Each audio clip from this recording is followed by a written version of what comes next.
Thank you to all of you, ladies and gentlemen. Thank you so much, Marissa, for that very kind introduction and that very heavy award. I'm going to enjoy getting that through the airport later tonight. I was actually just telling Erin backstage that many years ago I was in Israel, and there was I was in the town of Sderot, and the mayor gave me something which then, about 15 years ago, was not very well known, but it was a company called From Rockets to Roses, and they were turning the Katyusha rockets that landed in their town into works of art. And they gave me, as a thank you, a tall sort of rose that had been made out of this rocket with a very heavy base. And as I say, the company was new. I was going through Ben Gurion Airport the next day to head back to my then home in London, and the El Al security staff, who some of you will have had the pleasure of meeting, said, anyone give you anything while you're in Israel? And I said, yeah, sure, there's this. And I opened my bag and I showed them this. And they were looking at it. And eventually they brought over all their friends, and everybody in the airport was looking at the gift that I declared. And eventually I explained it. And about half an hour later, the El Al man said, so apart from Katyusha rocket, anyone give you anything in Israel? Which was... I wanted to just say a few things tonight in the time that we're together. As Marissa was very kind to note, I left my home in London some 5 years ago to move to New York, and I suppose I'm open to offers of where to move next. There's a lot to say about some of the things that are going on in all of our countries in the West at the moment. But I wanted to talk about two things in particular. Many centuries ago, Martin Luther, the great figure of the Reformation in Europe, observed that mankind is like a drunkard on a horse. He falls off the horse to the right, he clambers back on, and he falls off to the left. Martin Luther was not talking politically, not least because it would be some centuries before the idea of left or right even entered the political lexicon. But it's been on my mind recently, this idea of falling off the horse to the left or to the right. In New York, as you'll know, we've just had somebody who is a self-avowed, self-declared, completely proud socialist, among other things. The president, of course, says he's a communist.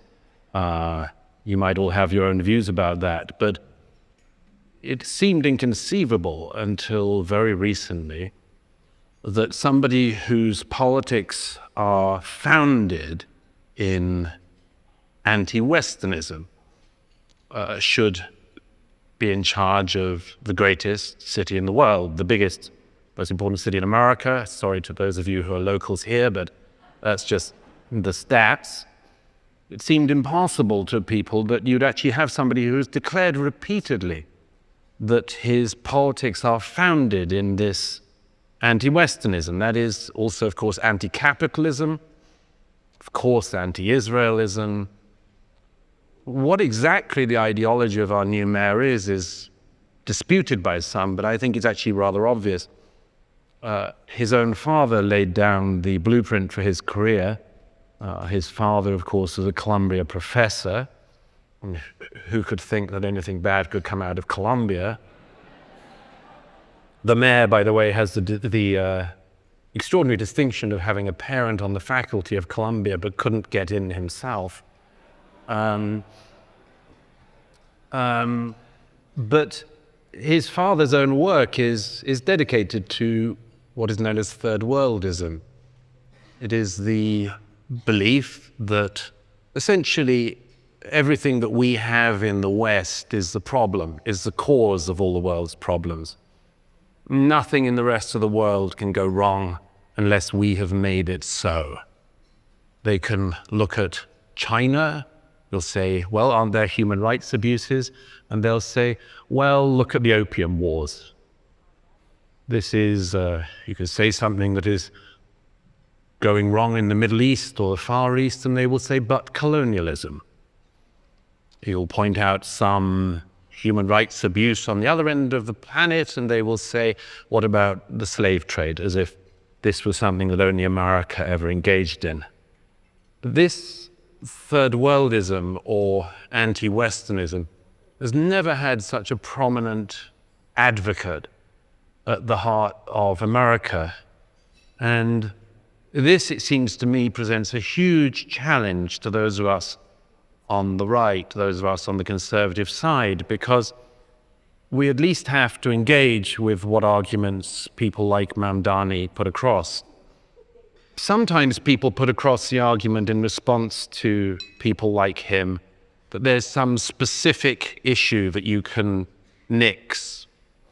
And I just wanted to say that that's, in my view, massively understating and minimizing the scale of the challenge that somebody like him poses.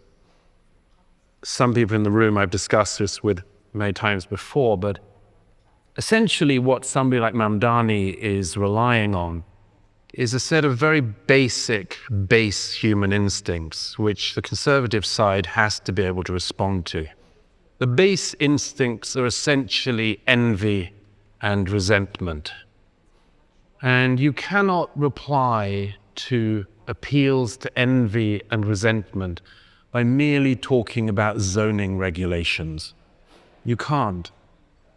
You have to find your own way to appeal to equally deep instincts. And I'll come on to that in a second. But one of the things that's probably on many of your minds, as it is on mine at the moment, is that just as we've seen people drunkenly fall off the horse on the left, so we've seen some people drunkenly fall off the horse on the right.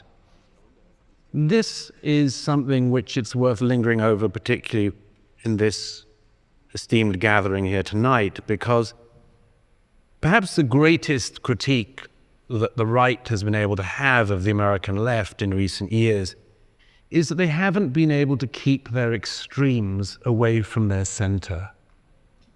Remember that, just go back 5 years, what were the most useful things for Republicans that Democrats said? Defund the police. What a stupid slogan. What a stupid, stupid slogan. And the fact that people like Kamala Harris and others were willing to entertain this, to flirt with it, to play with it, to pander to it, was catastrophic for the Democrats at the ballot box. Every one of the slogans, every one of the things, the deranged things that the left did in recent years was incredibly advantageous to Republicans. What greater gift did the Republican Party have in recent years than the Squad? Donald Trump couldn't have hoped for a better group of critics than the Squad. And the fact that the Democratic Party seemed incapable of distancing itself, indeed became completely wrapped up with the most extreme bits of their own side. They got wrapped up with the people who believe that none of us are born with any genitalia that's discernible. Doctors just sort of guess it. A bigoted nurse decides it's a boy or a girl. And this stuff was devastating for the political left. Well, I would say we now on the political right have things that are equally potentially devastating. The most potentially devastating one we have at the moment is something which people in this room have been close to, I've been close to. There are individuals, some of whom were friends, some of whom may be able to remain friends at some point or be friends again, but We have people on our own side who are playing with things that are utterly disastrous for the conservative cause. The most obvious one, the stupidest one, so stupid that, again, I can't believe it hasn't been somehow mandated by the Democrat Party's headquarters, is the fact that prominent conservative commentators and podcasters would be playing with the most evil viruses of the 20th century. Nothing is more delegitimizing for the conservative side than to have people who claim to be on the conservative side playing footsie with Nazis and anti-Semites and racists.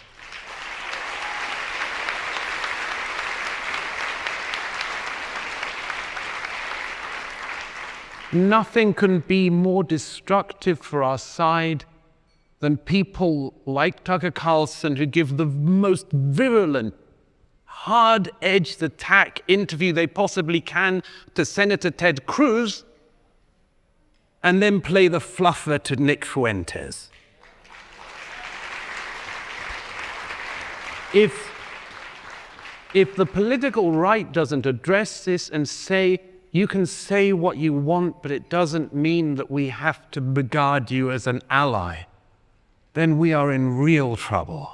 You know, I've noticed since I've moved to America that something I said would happen some years ago has been happening, which is, in the moral vacuum and the moral disaster of the last 20 years, there were several things that stand out. One is that after the 2008 financial crash, it was not inevitable that if young people couldn't accumulate capital, that they would become capitalists. We have to address that problem. But it also seemed to me that into the religious vacuum that had emerged in recent decades, things would tread. Now, we saw the left, they had the gender ideology, the sexual ideology, the race and all of that. And for a time, for them, going around and waving banners every Saturday and so on, provided them with meaning.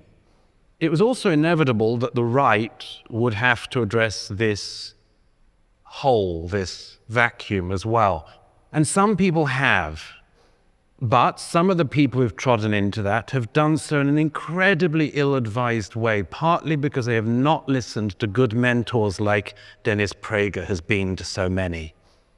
They have fallen into clerical attitudes, very far right-wing Catholic attitudes, very ill-informed, in which they seem to think, for instance, I am not kidding or exaggerating when I say this, that they would effectively like to have, for instance, Catholic clerical law in the United States in the 21st century. I said to one of the advocates of this a little while ago, you know, I'm not in favor of that. Partly because, although I wasn't alive in Europe in the 16th century, I did hear about it. And, by the way, for those who are Catholics who think that in any way a Christian America would accept Catholic cardinal law, they ought to realize that they themselves would be a religious minority in such a state and would be hanged from the lampposts by the Protestants. This is, to put it mildly, unbelievably frivolous but also dangerous stuff to be playing with. When the Heritage Foundation had its town hall the other day, a young woman said to Kevin Roberts that she was opposed to what she called Christian Zionism because she said she regards it as a heresy. Who told her it was a heresy? Tucker Carlson told her it was a heresy. I can tell her some other heresies, and I could list off many more than she can in her short time in the Catholic faith. I could talk to her about, for instance, the fact that Pope John VI said many decades ago that the relationship between the Jewish people and the Christian people was absolutely central to the future of Christianity as well as Judaism. I could point her to the works of Joseph Ratzinger or the vital and significant work that Pope John Paul II did for Christian-Jewish relations. I really hope that young people like that don't go through what the continent I'm from went through for centuries. There's a reason why Queen Elizabeth I said one of the most important things about religion that anyone has said when she said, "I do not make windows into men's souls." Those people from the American right who really do wish to open windows into men's souls and judge other Americans by these standards should just consider what will happen if it comes to them, and I would place one on the table straight away. Some of these people on the new American right like to blame the Jewish people for the fact that, for instance, there are prominent Jews in various positions who say things they disagree with. They often point to the fact, which is a fact, that many open borders organizations are dominated by prominent liberal Jews. That's absolutely true. And there's not one of those organizations that I haven't criticized. However, these people who like to say that as a result, Jews should be held responsible for open borders policies might take this little warning from this non-Catholic from Britain. The most prominent open borders advocate in recent years has been the Pope. Okay? Not just this Pope, but his predecessors. The people of the island of Lampedusa in Italy, where I was when I was writing my book, The Strange Death of Europe, are fed up with popes coming to Lampedusa expressing sympathy for migrants and none for the people who live on Lampedusa. But here's the thing. Do you want us, who are not Catholics, to blame Catholics in America for your liberal open borders popes? I hope not. You wouldn't like it if we did. So don't do it to the Jews.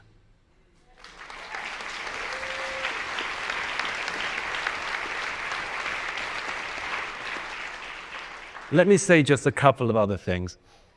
The first is, I said earlier, we have to find things to respond not just to the right, where it's gone wrong, but also, of course, to the left. And by the way, what a great sign it would be in this country if, whereas the left can't control its borders politically, socially, hygienically, the right could. What a good thing that would be for the right in this country. But I said that we have to find ways to reply to the deep things. And I believe on these issues, as Dennis Prager and others have said for years, we have all of the best cards. Let me give you one. The left, as I said with Mamdani and others, is focused on the politics of envy and resentment. How do you counter that? I'll give you a couple of examples. One, the greatest example in America of all, aspiration. Aspiration, the knowledge that if you work hard, you will improve your lot in life and the lot in life of the people you love. If we make this work in America, we can destroy the left's appeal to resentment. Let me give you two others. Gratitude. Gratitude.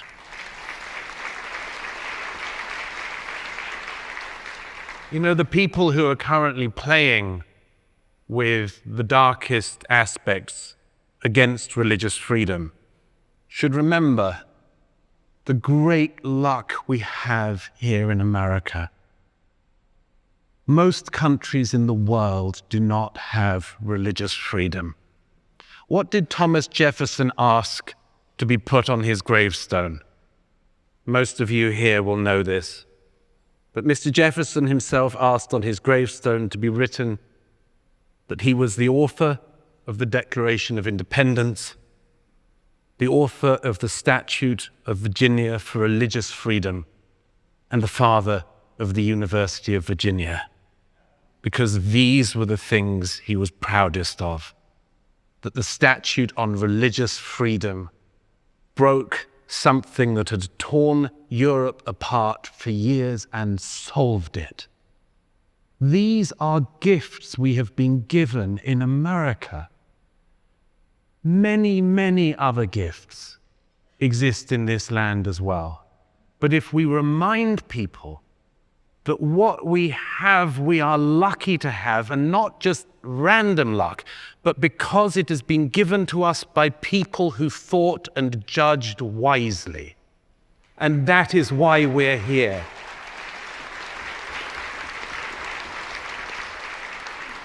Finally, I wanted to say, the other thing on the side of the American right and conservatives is the significance of the individual. The left talks in grandiose terms, but also non-human terms. It talks about class struggle.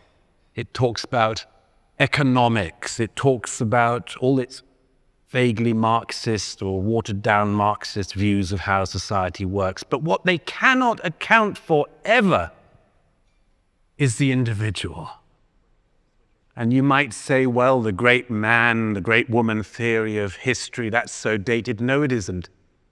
That is a deliberately deracinating and demoralizing line of the left, to pretend that individuals don't make the course of history. They do. And it's not just that the course of history is made by presidents, by kings, senators, even some congressmen. It is that it is made by every individual, including those in this room. Let me finish by citing something that has been much on my mind in the last few days. Some years ago, I did an interview, a video for PragerU in the Great Books series that Michael Knowles was doing.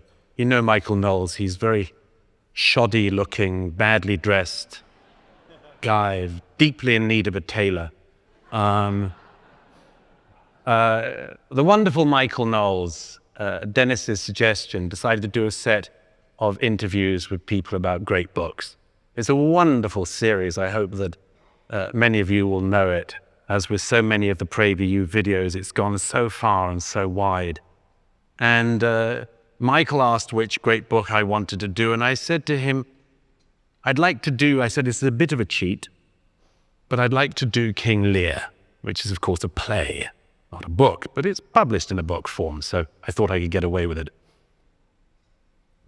There's something in that I mentioned to Michael during that interview, which I'd like to finish with by sharing with you here tonight. At the midnight of the play, something extraordinary happens. Gloucester, one of the few good people in the play, is going to be blinded. His eye is to be torn out by two of his enemies, one of Lear's daughters and her husband. And whenever I think about King Lear, I always think about this scene, but I also think of something that one of the great Christians of the 20th century, C.S. Lewis, said about this play, and I wanted to share it with you. He asks how we as humans can act in the world, and he asks it by going to this scene, Act 3, Scene 7 of King Lear. I hesitate talking about any play in the presence of a great actor like John Voight, but allow me to get away with it.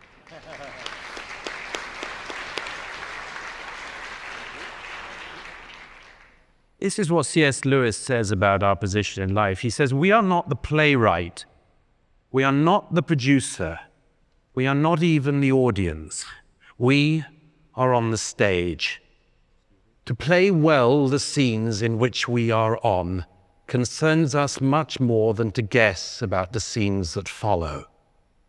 In King Lear, Act 3, Scene 7, he says, there is a man who is such a minor character that Shakespeare has not even given him a name.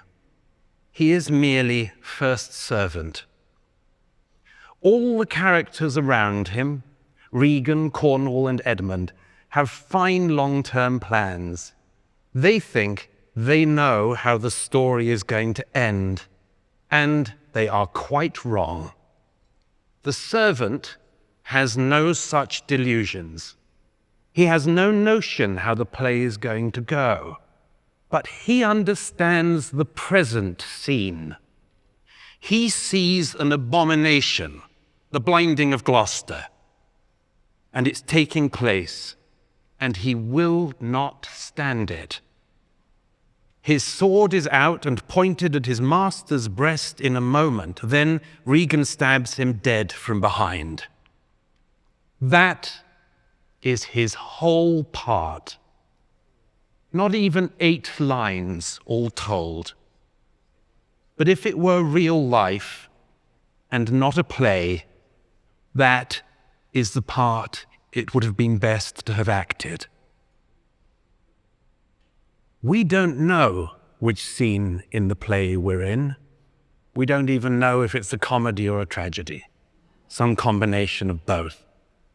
But one thing we do have a say in, as Dennis Prager has shown, as some remarkable people in this room continue to show, and as Dennis continues to show, the one thing we can choose is to act the best we can in the times we find ourselves in. So thank you.